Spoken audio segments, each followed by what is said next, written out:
Hi Liao. Hi Ruti, comment ça va? Bien, bien, bien. Donc j'imagine qu'on a une semaine très spéciale cette semaine. Très spéciale. Et la raison pour laquelle elle est spéciale, c'est qu'on commence un nouveau livre, qui s'appelle Shemot, l'Exode. Donc c'est en hébreu, Shemot sont les noms. Et c'est vraiment, ça parle de l'exil des enfants d'Israël qui vont en Égypte et qui vont être esclaves, etc. Waouh, c'est exactement la situation qu'on vit en ce moment avec toutes les difficultés et les défis que nous tous on passe. Que vraiment, c'est comme ils ont augmenté le niveau de difficulté que la génération elle est en train de passer, non? C'est vrai, dans la vie généralement on est en Égypte, ok? C'est vrai pour chacun de nous sur cette terre, on passe des challenges, des difficultés. Mais ce qu'il y a de spécial, c'est que dans cette portion, on nous donne un antidote. Wow. Un antidote contre cette conscience qui est le germe, qui est le départ de tout ce qu'on va expérimenter de manière chaotique dans sa vie, de manière difficile. Tu veux dire que le chaos ou la difficulté qu'on est en train de vivre en ce moment, elle a une origine, il y a quelque chose qui a démarré ça? Absolument. Il est dit dans la portion, il dit va Yaakov melech hadash shelo yada et Yosef.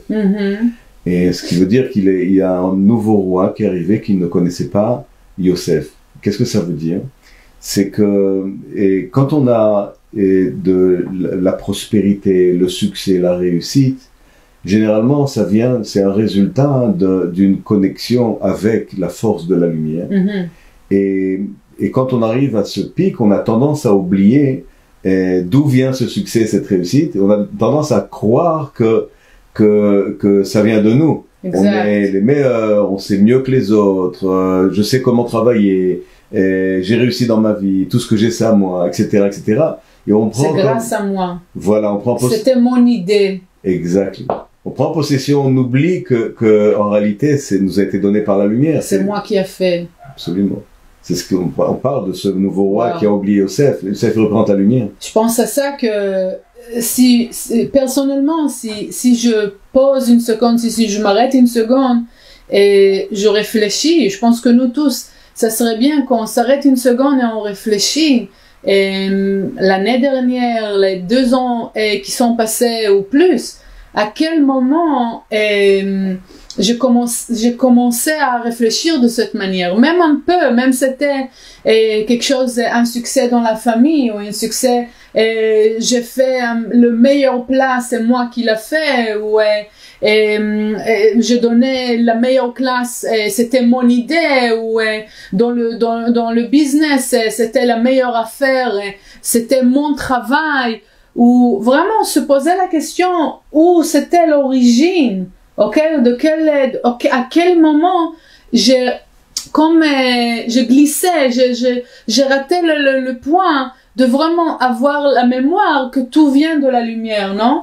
Que c'est vraiment la lumière qui démarre. Yeah. Et si j'arrive à obtenir ça, je fais quoi avec ça?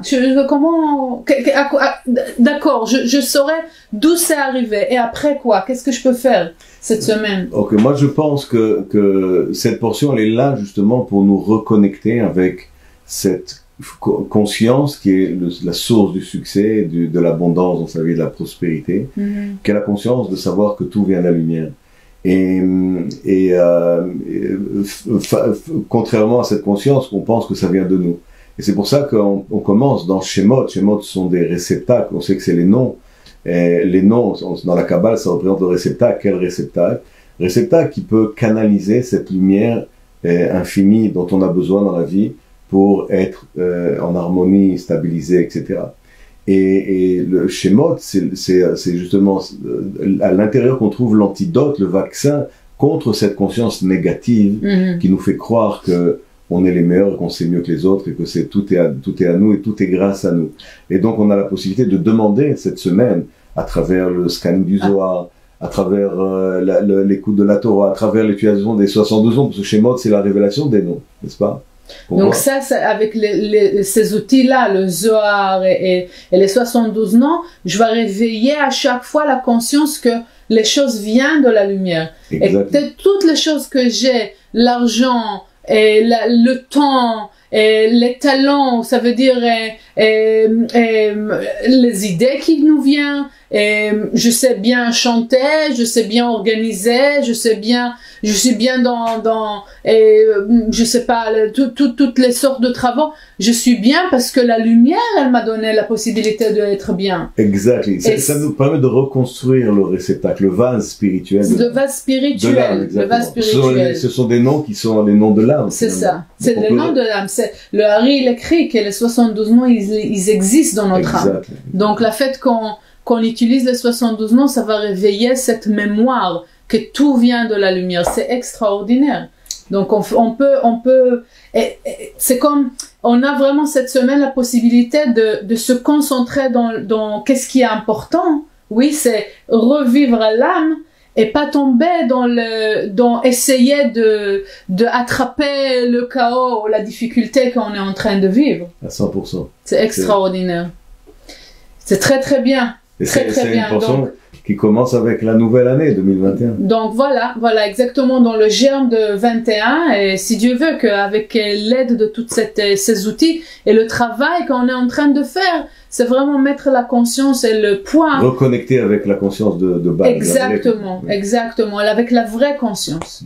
Extraordinaire, super, donc très bonne semaine et très bonne année à tous. Merci Elia. Merci à toi aussi.